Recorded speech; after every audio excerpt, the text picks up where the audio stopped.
आकाशवाणी का ये पटना केंद्र है। प्रस्तुत है साप्ताहिक कार्यक्रम सामयिक चर्चा। आज के इस अंक में सुनिए दिव्यांगजनों के सशक्तिकरण के लिए उठाए जा रहे विभिन्न कदम पर एक चर्चा। चर्चा में भाग ले रहे हैं केंद्र सरकार के दिव्यांगजन सशक्तिकरण विभाग के सचिव राजेश अग्रवाल। उनसे बातचीत कर रहे हैं आकाशवाणी संवाददाता Kamal Kumar Prajapati. Amplifying the leadership of persons with disability for inclusive and sustainable future इस वर्ष का ये विषय रहा है दिव्यांगजन दिवस का। तो हम आपसे समझना चाहेंगे कि समावेशी भविष्य को बनाने के लिए जो भारत सरकार के प्रयास हैं या आपके विभाग के प्रयास हैं, जैसे 2015 में शुरू हुआ सुगम्य भारत अभियान, तो किस तरह से ये इनिशिएटिव्स एक समावेशी समाज बनाने की ओर अग्रसर हैं और अब तक हमें कितनी सफलता मिली है? देखिए, जो सबसे जरूरी और सबसे मुश्किल चीज है वो है सोसाइटी का एटीट्यूड चेंज करना कि दिव्यांग लोग कुछ कर भी सकते हैं कि नहीं। अगर मेजॉरिटी लोग आज भी माने कि नहीं, दिव्यांग लोग का बस थोड़ा बहुत ध्यान रख लो, कुछ खास अचीव नहीं कर सकते, तो देश आगे नहीं बढ़ सकता। और यही सबसे मुश्किल काम है और वो सतत चलता रहेगा। दूसरा, एक्सेसिबल इंफ्रास्ट्रक्चर है। सुगम्य भारत के भी आज 9 साल हो रहे हैं, उस पर बहुत सारा काम हुआ है, अभी काफी होना भी बाकी है। एजुकेशन में बहुत तरह तरह के प्रयोग हो रहे हैं, बट सबसे जो कठिन काम है वो पूरी सोसाइटी को समझना कि दिव्यांग लोग सोसाइटी का हिस्सा हैं, परिवार का हिस्सा हैं, चाहे वो बच्चा हो, चाहे बुजुर्ग हो जिसको डिसेबिलिटी हो। आसपास के पड़ोस में कोई ऐसा व्यक्ति है, बच्चा है, उसका ठीक से हमने बिहेव करना, उनके साथ उनको एनकरेज करना, ये चीज सबसे ज्यादा मुश्किल है। बिल्डिंग सुगम्य बनाना, वेबसाइट सुगम्य बनाना, वो काम हो जाएंगे, उस पर प्रोग्रेस हो रही है। सबसे मुश्किल सोसाइटल एटीट्यूड्स है। इन वर्षों में सरकार का फोकस इस बात पर भी रहा है कि साइन लैंग्वेज को लेकर एक व्यापक तंत्र बनाया जाए। कुछ अहम योजनाएं और पहल इस हवाले से आप हमें बताना चाहेंगे कि बीते वर्षों में किस तरह से जो श्रवण दिव्यांग व्यक्ति हैं उनको लेकर जो एक सुलभ माहौल बनाया जा रहा है, वो कैसे आने वाले समय में एक बहुत अच्छा और समावेशी भविष्य देगा?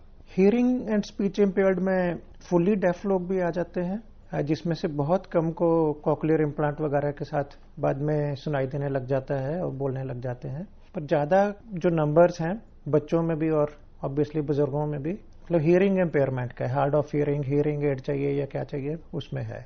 पर जो फुली डेफ हैं या ऑलमोस्ट डेफ हैं, उनके लिए कम्युनिकेशन का एक माध्यम साइन लैंग्वेज जितना जल्दी सिखा दी जाए उतना अच्छा है। और खासकर अगर कोई बच्चा डेफ पैदा होता है, उसका बहुत ही अर्ली डायग्नोस्टिक, जो कि देश में बहुत कम हिस्सों में अनफॉर्चुनेटली हो रहा है, क्योंकि पेरेंट्स को पता ही नहीं चलता, कई बार 6 महीने तक, कई बार इवन 1 साल तक के बच्चे को सुनाई नहीं दे रहा। और जितना जल्दी हम समझ जाएंगे कि बच्चे को दिक्कत है, जैसे बेरा टेस्ट है और पोर्टेबल बेरा टेस्ट है, ऑल टेस्ट हैं, वो आज कई हॉस्पिटल्स में होने लग गए हैं जहां इंस्टीट्यूशनल डिलीवरीज हैं। बिल्कुल, आपने सुगम होते हुए माहौल की चर्चा की और हमने देखा भी इस बार भारतीय अंतर्राष्ट्रीय फिल्म महोत्सव में किस तरह से एक एक्सेसिबल एंटरटेनमेंट की ओर बहुत फोकस था। अगला मैं जो प्रश्न आपसे पूछना चाहूंगा वो रोजगार और ऐसे अवसरों के संबंध में जिसमें दिव्यांगजनों को स्किलफुल बनाने की ओर सरकार का ध्यान है। तो दिव्यांग व्यक्तियों के लिए रोजगार के अवसरों को बढ़ाने के लिए, उनके लिए वोकेशनल एजुकेशन के अवसरों को खोलने के लिए किस तरह के विशेष पहल की गई हैं? देखिए, एक तो हमारा मंत्रालय अभी बार बार ये स्टैंड ले रहा है कि education education education, that's extremely important. कि कोई भी दिव्यांगता हो, हम बच्चों को एजुकेशन के पूरे साधन दें।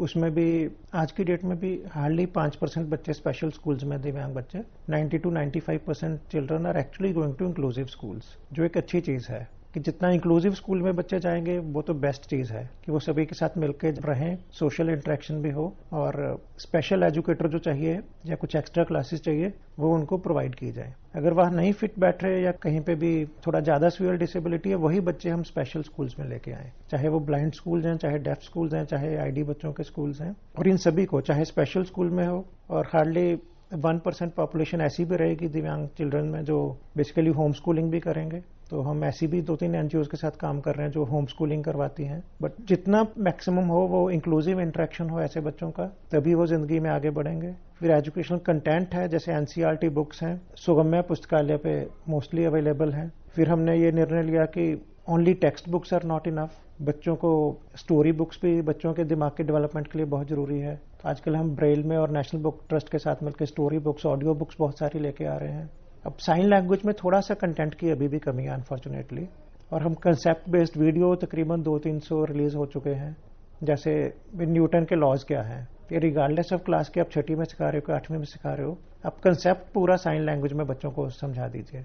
और जैसे ब्लाइंड बच्चे, उनको ऑडियो ट्रैक अच्छा हो कि वो समझ जाए। और अब नई नई स्टार्टअप्स भी आ रहे हैं both for deaf and blind children. और जो ऑटिज्म वगैरह और आईडी के कुछ बच्चे हैं, उनको कई तरह से अलग तरीके से चाहिए, जैसे स्पेसिफिक लर्निंग डिसेबिलिटीज हैं, कई डिसलेक्सिया है, उसके लिए बहुत सारे एनजीओज और स्कूल्स काम कर रहे हैं। उनको थोड़ा अलग तरीके से कई बार चीजें सिखानी पड़ती हैं। तो एजुकेशन पे हमारा भी बहुत ध्यान है और इसमें बहुत इंडिया में काम हो रहा है।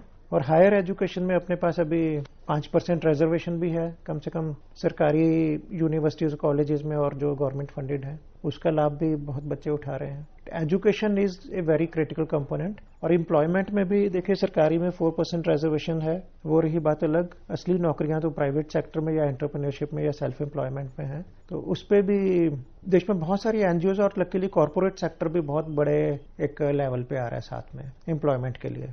दिव्यांगजनों के सशक्तिकरण का एक बहुत बड़ा जो उनके पीछे एक हम कह सके कि उनकी सहायता होती है, वो सहायक उपकरणों की वजह से होती है, उनके असिस्टिव डिवाइसेस की वजह से। तो ऐसे असिस्टिव डिवाइसेस हर दिव्यांग व्यक्ति को उपलब्ध हो सके, चाहे वो दूर दराज का व्यक्ति हो, गांव-गांव का व्यक्ति हो, तो उन तक ऐसे असिस्टिव डिवाइसेस पहुंचे, इसके लिए सरकार के कुछ प्रयास आप बताना चाहेंगे? और क्या कुछ उपलब्ध करवाया जाता है, इस बारे में भी आप बताना चाहेंगे?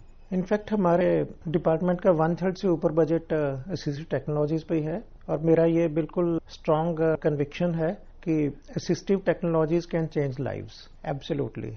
जैसे अपन ऑर्थोटिक से ही बात चालू करते हैं, जिस बच्चे को कैलिपर्स चाहिए, कैलिपर्स मिल जाएं तो बच्चा हर काम कर सकता है। कैलिपर्स नहीं मिले, the child actually may be crawling. The difference is बिल्कुल जमीन आसमान का फर्क है। बच्चे को व्हील चेयर चाहिए अपने साइज की, वो उपलब्ध होनी चाहिए, हम करवा के दे रहे हैं। ऐसे एडल्ट्स को भी जो व्हील चेयर्स वगैरह हैं। फिर प्रोस्थेटिक्स में अगर एम्पुटेशन हो गया, एक्सीडेंट में एम्पुटेशन हो गया, आजकल luckily polio is almost gone. CP जो सेरेब्रल पाल्सी है, उसकी संख्या भी कम हो रही है क्योंकि इंस्टीट्यूशनल डिलीवरीज हो रही हैं और सिजेरियन हो रही हैं काफी डिलीवरीज।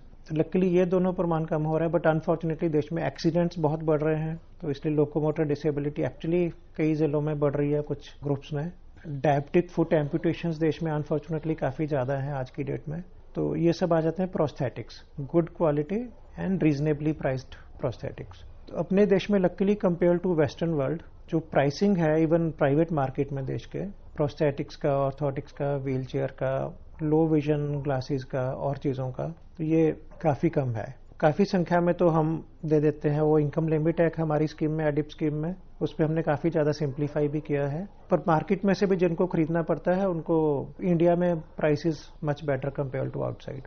इसके साथ ही सामयिक चर्चा का ये कार्यक्रम समाप्त होता है। इसके तहत अभी आप दिव्यांगजनों के सशक्तिकरण के लिए उठाए जा रहे विभिन्न कदमों पर एक चर्चा सुन रहे थे। ये कार्यक्रम आकाशवाणी पटना के प्रादेशिक समाचार एकांश द्वारा प्रस्तुत किया गया।